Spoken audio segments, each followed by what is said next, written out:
سب سے زیادہ احسان کرنے کے لائق کون ہے؟ یعنی میں سب سے زیادہ حسن سلوک کے ساتھ کس کے ساتھ پیش آؤں؟ تو آقا علیہ الصلوۃ والسلام نے فرمایا تمہاری ماں۔ حضور نے فرمایا تمہاری ماں، تمہاری والدہ، وہ سب سے زیادہ اس لائق ہے کہ تم اس کے ساتھ حسن سلوک سے پیش آؤ۔ اس صحابی نے پھر عرض کی یا رسول اللہ میری والدہ کے بعد کون ہے؟ دوسری مرتبہ پھر پوچھا یا رسول اللہ اس کے بعد کون سی ذات ہے کہ جس کے ساتھ میں حسن سلوک سے پیش آؤں؟ تو آقا علیہ الصلوۃ والسلام نے فرمایا تمہاری ماں۔ دوسری مرتبہ پھر آقا علیہ الصلوۃ والسلام نے یہی بات فرمائی تمہاری والدہ۔ تیسری مرتبہ پھر اس صحابی نے پوچھا یا رسول اللہ اس کے بعد کون سی ذات ہے؟ یا رسول اللہ اس کے بعد کون سی ذات ہے؟ تو آقا علیہ الصلوۃ والسلام نے فرمایا تمہاری ماں۔ اب دیکھیں 3 مرتبہ آقا علیہ الصلوۃ والسلام نے ماں کا تذکرہ کرتے ہوئے فرمایا تو سب سے زیادہ تمہاری حسن اخلاق کی طرف، جس کا تمہارا حسن اخلاق جس کی طرف ہونا چاہیے وہ سب سے زیادہ جو عظیم ہستی ہے وہ تمہاری ماں ہے۔ اور اس کے بعد چوتھی مرتبہ پھر اس صحابی نے پوچھا تو آقا علیہ الصلوۃ والسلام نے فرمایا تمہارے والد۔ یعنی پہلے 3 دفعہ حضور نے فرمایا تمہاری ماں۔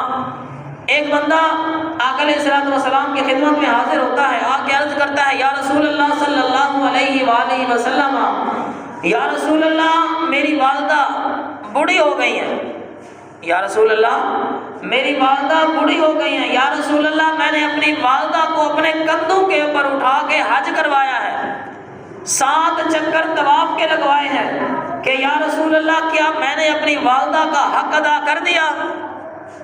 میں نے اپنی والدہ کا حق ادا کر دیا؟ تو آقا علیہ الصلوۃ والسلام کا چہرہ انور متغیر ہو گیا۔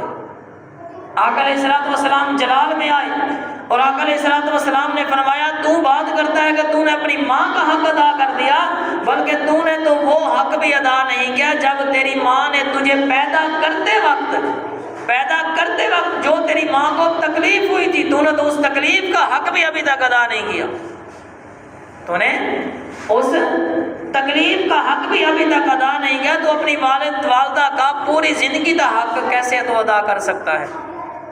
یہ شان ہے والدہ کی۔ جو آج کل کے دور میں جو کمی چل رہی ہے وہ یہی ہے۔ آج آپ چھوٹے سے چھوٹا بچہ بھی دیکھ لیں وہ والدین کے آگے بولتا ہے۔ اس کی وجہ سب سے پہلا قصور تو والدین کا ہے۔ سب سے پہلا قصور جب ایک والدین اپنے بیٹے کو علم دین حاصل کرنے کے لیے نہیں بھیجیں گے تو اسے کیا پتا کہ والد کیا ہے والدہ کیا ہے؟ پتہ کب چلے گا جب اس کے والدین اسے علم دین سیکھنے کے لیے بھیجیں گے کہ یہ ہمارے دین نے ہمیں حکم دیا، ہمارا دین ہم سے چاہتا یہ ہے، والدین کی عزت اس طرح کی جاتی ہے، والدہ کی عزت، والد کی عزت اس طرح کی جاتی ہے۔ جب ہم نے اپنے بیٹے کو دین سکھانا ہی نہیں تو پھر یہ نوبت تو آئے گی۔